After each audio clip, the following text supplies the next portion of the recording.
sabi sa akin kasi, nung mga tao doon sa Okada, kasi yung mga, kumbaga parang sa tropa ko din to nababalitaan eh. Not sure talaga ako kung magkano talaga. Kung 69 million ba talaga yung natalo ni Awit, o kung magkano, hindi ko alam. Hindi ko talaga alam yan. Pero yung base sa kwento, siguro bilangin nyo na lang, no? So, eto na. Ang sabi sa akin, nung tropa ko, nabalitaan niya, talo nung gabi si Awit. 14 million. Okay? Talo siya ng 14 million. Siguro, computin nyo na ha. Computin nyo na lang. Ito na, talo siya ng ano, nung una eh. Talo siya ng, 6 to 7 million. Tapos sunod, 14 million, no? Okay. So, eto na tayo. Nagsanla na. Ewan ko kung isa o dalawang sasakyan yung sinanla. Nakabalita na naman kami. Eto na. Nasanla niya na yung mga sasakyan niya. Yung binenta pala niya muna yung Corvette. Corvette na meron siya. Binenta niya yung Corvette. So, eto na nga mga parno. So, maraming sa lahat ng mga post ko simula nung nag-viral to si Awit, no? About tungkol dun sa 69 million na natalo niya sa sugal sa casino. So, nag-aantay sila ng ng sagot ko kung totoo daw ba yun o hindi. Ayan, so eto na nga, no. Sabi ko nga sa inyo kanina, nag-post ako dun sa pagka umabot tayo ng mga 200 to 300,000 followers in IG, magsasalita tayo, 'di ba? Actually, hindi naman ako talaga totally para mga elam dito no. So issue to ni Awit, no. So yung iba kasi masyadong medyo nakukulitan din ako kasi nagko-comment sa akin na totoo daw ba yung kay Awit? Ayan, ano daw ba yung masasabi mo? Tapos eto pa, may mga kumakalat din na video na na hindi ko daw tinutulungan si Awit. Kasi ba yung sinabi ni Awit doon, hindi siya humihingi ng sa akin, 'di ba? Ng tulong. Tama, 'di ba? Doon sa sinabi ni Awit, hindi siya humihingi ng tulong about sa akin kasi gusto niya sarilihin yung problema niya tapos hindi na siya makaabala ng tao, no? So, yun yung sinabi niya. So, eto na mga parno. So, eto na nga, bago muna yan, guys, follow nyo muna yung IG ko Kasi dati, magpa 500,000 na, biglang bumaba Ngayon, babalik lang natin followers ko sa IG. So, i-comment ko dito So, yun, eto na nga, sige na, simulan ko na to, dahil ko pang aling-aling Sige guys, so ganito yun. Una, istorya muna tayo, paano nangyari yun, okay? So, hindi ko alam yung pinakabuong detalye nito, at hindi ko alam talaga totally kung magkano yung italo ni Awit dito sa casino. Okay, unang istorya niyan, actually, 2024 pa lang, 2024 pa lang talaga. Nagka-casino na yan si Awit. Hindi sa online game, Hindi sa online casino. Sa mismong Okada.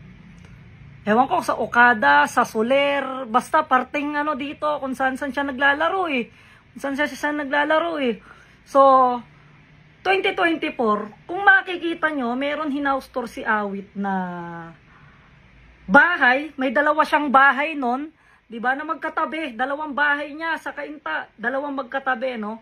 So, binenta niya 'yon, yung isa actually binenta niya yung isa. Yung isa binenta niya yung isang kasi dalawa magkatabing townhouse yun Yung isa binenta niya. So yung pinagbentahan niya yon, ang pagkakaalam ko, natalo yon noong 2024 dahil sa casino. Oo. So ayan pa lang istorya to kung bakit siya naubos. Hindi ko lang sure kung magkano yung kasi around parang 15 million ata yung nabenta niya dun sa isang bahay niya no? So, not sure ako dun din sa presyo O, eto sinasabi ko lang to kasi nangungulit kayo sa akin kung ano yung mga masasabi ko. At least eto, yung istorya, actually hindi nyo alam kung ano yung kabuuan ng istorya.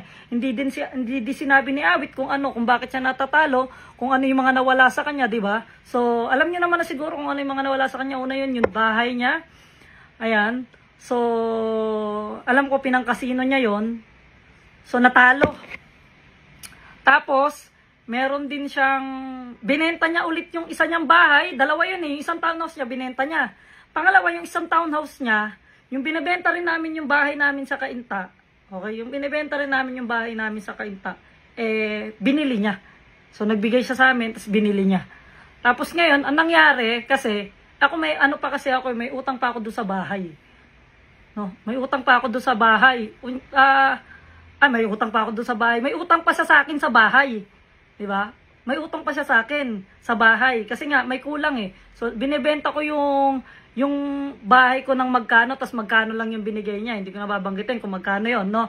So basta hindi siya ganoon kalaki. Binayaran niya ako parang down payment, kumbaga. Down payment. Tapos hanggang di siya nakakagulog. Syempre kami nung araw na yun, pas 2024, kailangan namin itong 2025 na. Itong 2025 na to, binenta na namin yung bahay namin. Sabi ko, Awit, kailangan namin ng pera kasi hindi ka na nakapaghulog sa amin. Yun na yung punto na hindi siya nakakapaghulog sa akin, na nagkakasino na din siya nun. Eto na yung 2025 na yun. Eto na yun, yung 2025 na yun, ha. Eto na yun, yung 2025 na yun. Although nabenta namin ngayon yung bahay. Tapos ngayon, bumili siya ng bahay, yung naging una niyang house tour, bahay niya talaga yun. Pero hindi niya pa nga lang fully paid. Pero bahay niya na yun at hindi siya nangungupahan. Totoo ang sinasabi ko. Okay? Hindi siya nangungupahan. Totoong bahay niya yon. Ang problema lang, binabayaran niya yon in-house. So, ibig sabihin, kung sino may-ari, doon siya nagbabayad. Hindi siya sa bangko. Hindi siya bank loan, no? So, yon. Nung binayaran niya yon, nung nabenta namin yung bahay, nagbayad siya doon. Tapos, marami siyang kotse. Actually, ang dami niyang kotse noon. Meron siyang BMW, meron siyang Raptor, meron siyang Corvette. Marami. Ang dami niyang kotse. May van pa siya. Tapos, sobrang dami ng bahay. Ang daming kotse ni Awit. Siguro around mga 4 to 5 units na sasakyan. Meron siya noon. Nung bumili siya ng bahay, tapos dami niya na disasakyan. So eto na, dito na nagsimula ang pagkakasino ni Awit. Pagkalipat niya ng bahay, nagkasino siya ulit. Okay? Actually natigil siya eh. Nung 2024, natigil si Awit. Nung 2024. Nung etong 2025 naman, nung nagkapera siya ng malaki, kasi nga nabenta yung bahay, binalik ko sa kanya yung pera niya eh. Nabenta yung bahay, nagkapera siya, doon siya ulit sumubok. Doon siya naubos. Pero, eto na. Umpisahan ko na ulit, ha. One time, dumaan sila ng Okada. Okay? Dumaan sila ng Okada. Meron siyang dalang pera worth of 1M, si Awit. Okay? So, ginawa ni Awit, yung 1M, kasi bakarat yung tinataya niya eh. Bakarat. So, si Awit, first time niya to, ulit ha. Tapos na yung 2024 2025 na. Nagtaya siya, automatic, 1 million. 1 million. Yun ang pagkakasabi niya sa akin ha. Kasi pinagmalaki niya pa sa akin yun eh. Tinaya niya ng 1 million kaagad sa banker. So, nung nanalo siya, nanalo yun ha. Yung tinaya niyang banker, nanalo yun. Ngayon, pagkakuha niya ng pera, pagkapanalo niya, umuwi na siya. O, di ba? Saglitan lang, 1 million. Tapos, ewan ko kung 2 million na napanalunan nun, o 3 million, naging triple. Hindi ko alam. Kasi, di naman ako masyado naglalaro talaga ng casino din sa Okada. Bihira. Pagka may mga chill-chill yan, siguro mga 5K lang. Sa kanya rin ako na-audyokan pero hindi naman ako ganun di ba? So, ngayon, ang nangyari, eto na. Bumalik ng bahay. Nagpahinga lang. Siguro mga ilang minuto daw. Bumalik ulit ng Okada. Eto na ha. Bilangin nyo, 2 million na ha. 2 million na yung hawak niya. 2 million na. Eto na. Pagbalik niya ng Okada, magaling siyang magparol ng pera. Yung roll, yung parang nagtaya ka ng 100, nanalo, naging 200. Yung 200 mo, tinaya mo ulit, tapos naging 400. Magaling siya doon. Ang galing siya doon. Yung dala-dala niyang pera, not sure ako kung magkano. Eto, hindi sinabi sa akin to eh. Kung 2 million ba, 1 million. Nagbagsak siya ulit ng isang pera. Siguro around mga 500,000 o 1 million ulit. Yan. Ngayon, nung nagtaya siya ulit sa puro bakarat lang to ah. Puro bakarat lang. Yung banker at saka player. Yun lang yun. Bakarat, banker, player. Kasi mabanker yun eh. Banker! Kaya na naman siya. Puta, nanalo na naman.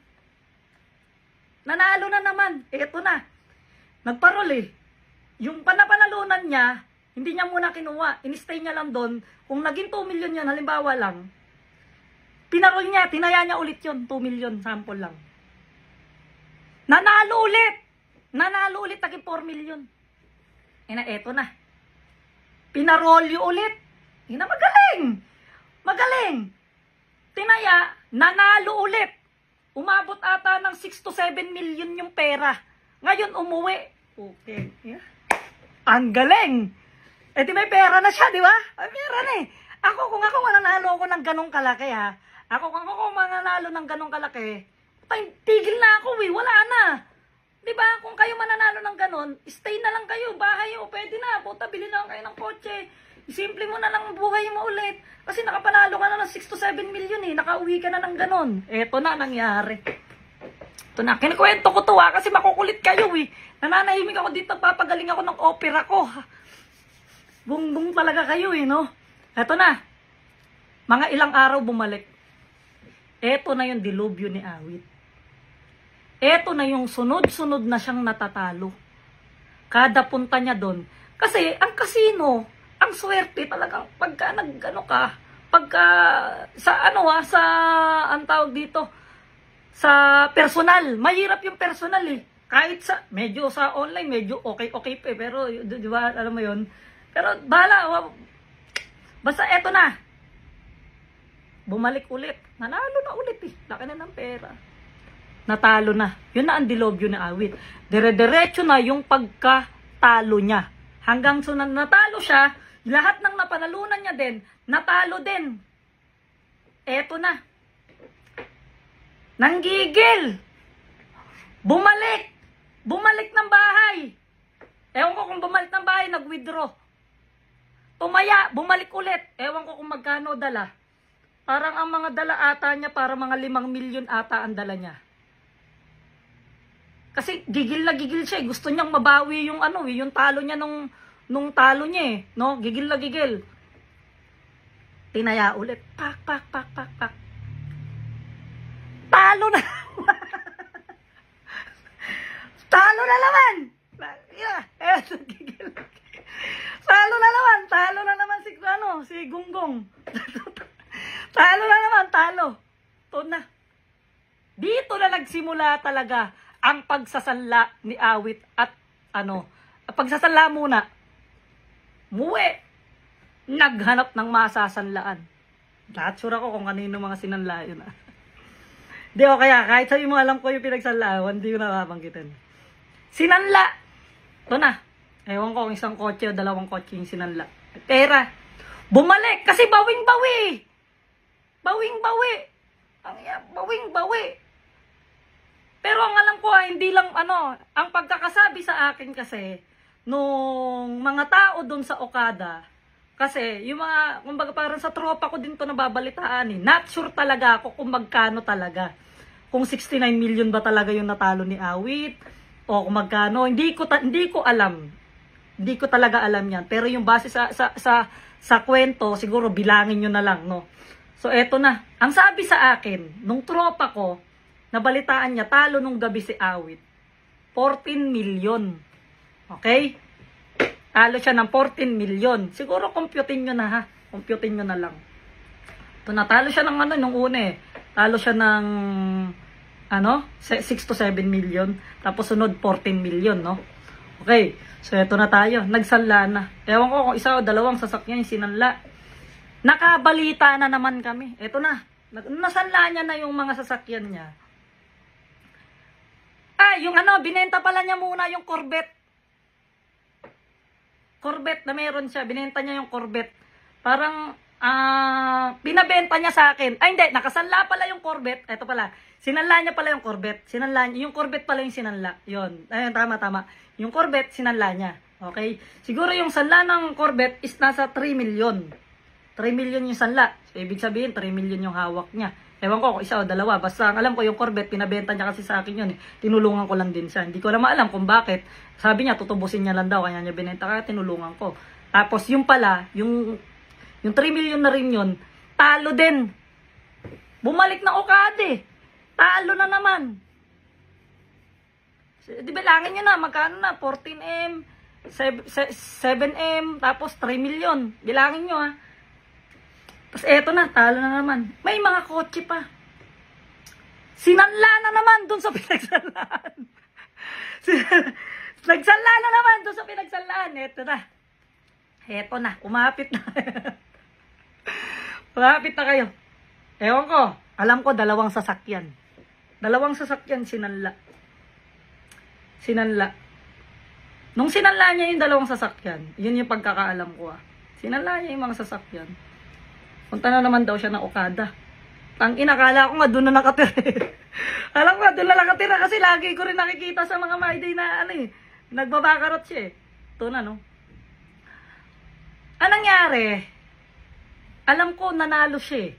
Alam ko talaga nanalo siya doon eh. Nung pinagsanla niya yung kasi natubos niya pa daw yung ano eh. Natubos niya pa daw yung sasakyan eh. Nanalo ata siya. Kasi natubos niya pa yung sasakyan eh. Pero bumalik ulit. Tapos pagkabalik, natalo. After natalo, sinala ulit. Ang galing. Lupit. Lupit na awit gagi. Lupit. Sinala. Sinala ulit. Ito na yung dilubyo niya. Sinala ulit. Nung sinala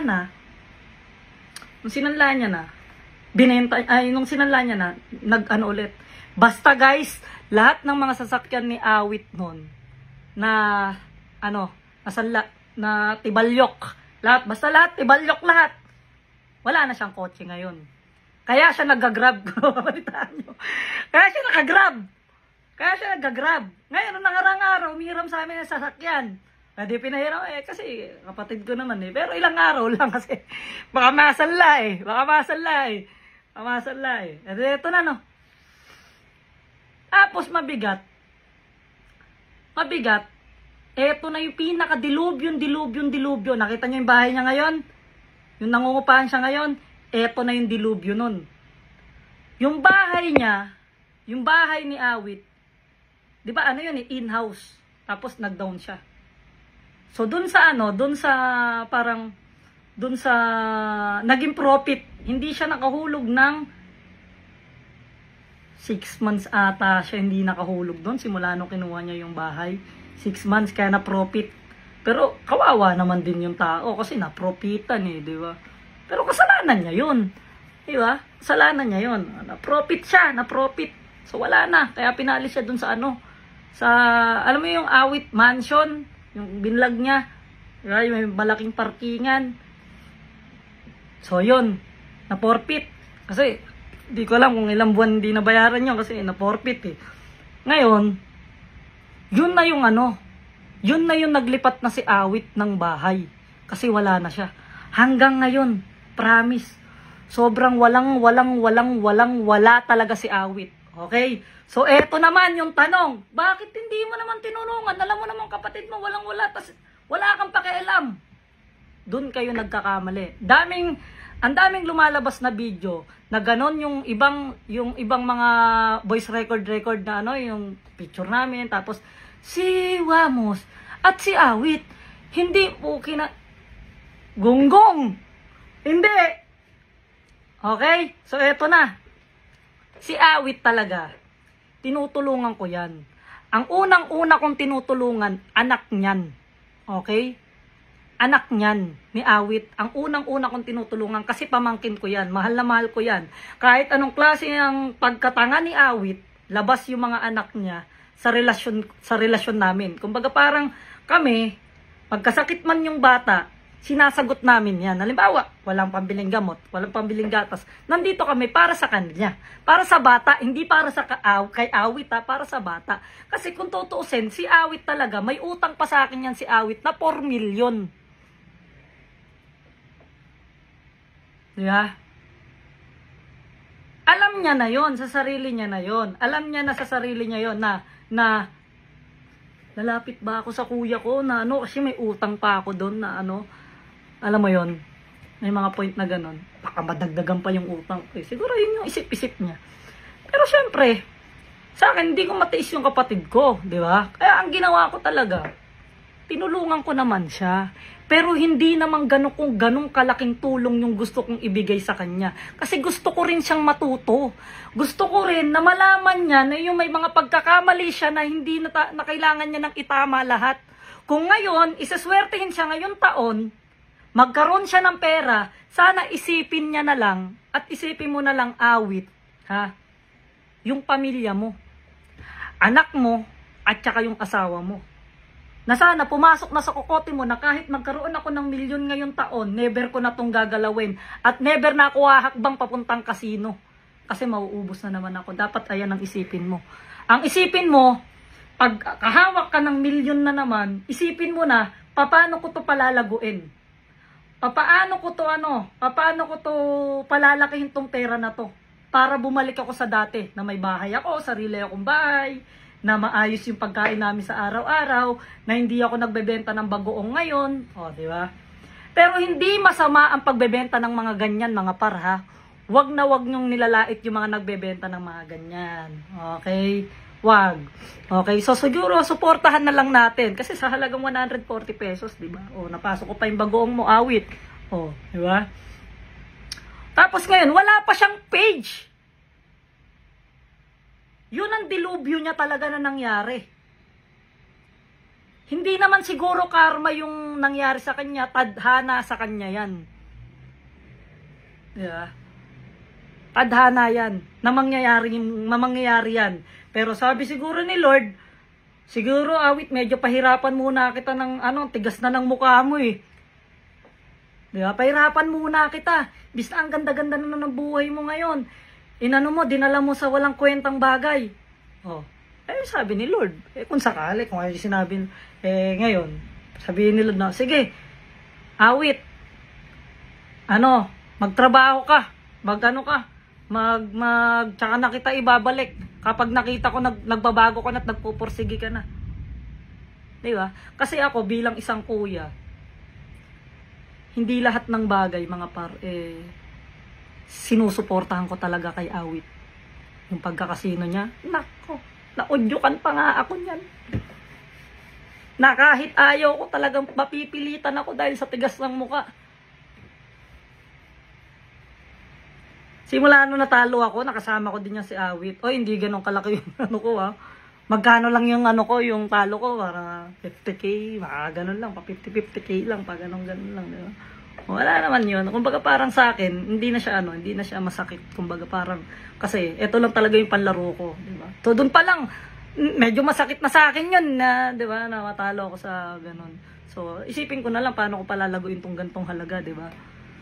So ayun, kaya mga par, yun nga, sa akin talaga, hindi ko talaga ako konsintihin yan si Awit. No. Hindi lahat ng mga bagay talaga na pag nagkamali siya, kailangan palaging tulong ko. Kailangan niya din siguro matuto na magsumikap na pang sarili. Kasi kaya niya naman eh.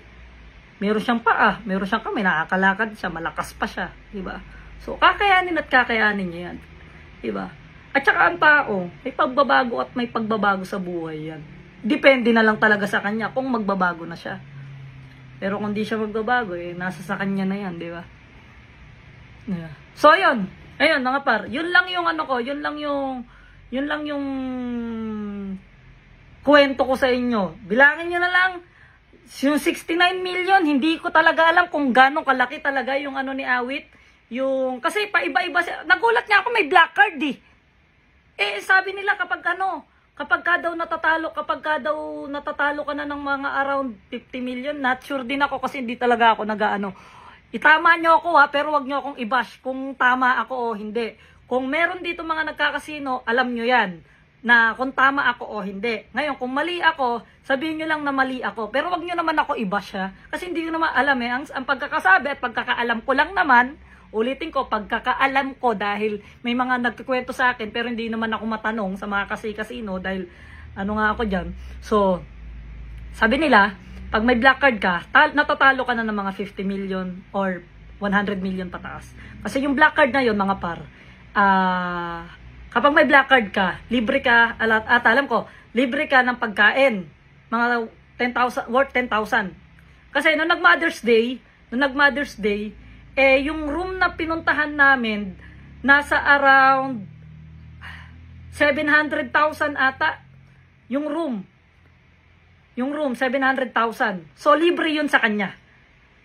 Libre yun. Kasi yung card na yun, may bawas yun. May puntos yung card.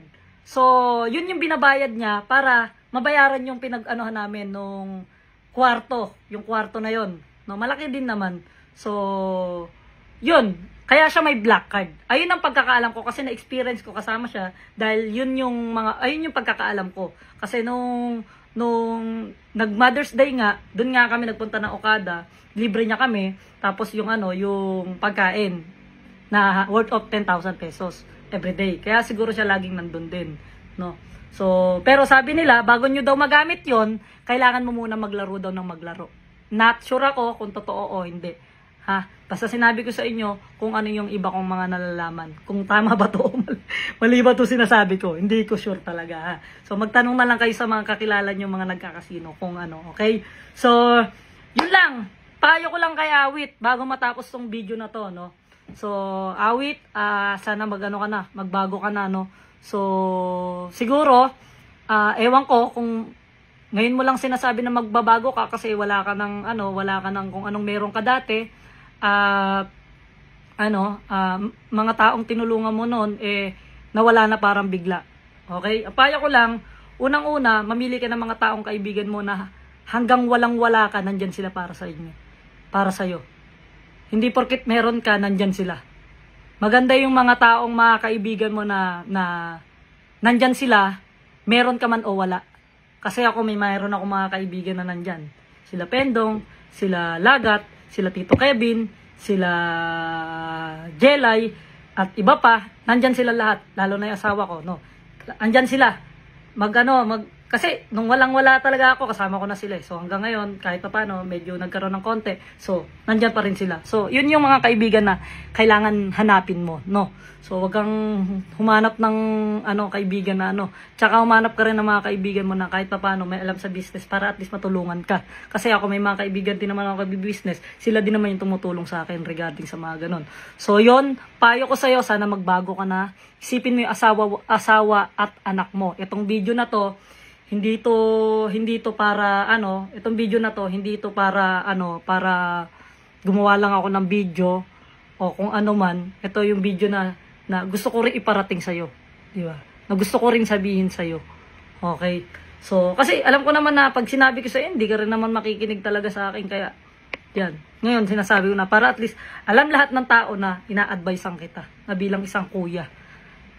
Di ba? So, yun guys, suportahan pa rin naman natin si Awit. Ayan, wala naman siyang tinapakan na tao. Tinapakan niya lang yung sarili niya. Diba? So, yun, suportahan natin yung bagong Facebook page ni Awit G Official Vlogs. Follow nyo na din siya guys. Siguro ilalagay ko dito sa comment section para pwede nyo siyang i-follow tapos suportahan nyo pa rin siya kahit papano. No? So, yung sa akin din, yung yung IG ko. Kasi magpa 500k na yun, tapos nawala pa yung hindi kasi wala kapag-post eh. Pero follow nyo na rin, ilalagay ko na rin dito sa comment section. Tapos share nyo na itong video natin para at least yung mga hindi pa nakakalam ng istorya para matapos itong issue ni Awit, mapanood na nila to. At para matapos na. Okay? So yun lang guys. Peace out. I love you. Mwah.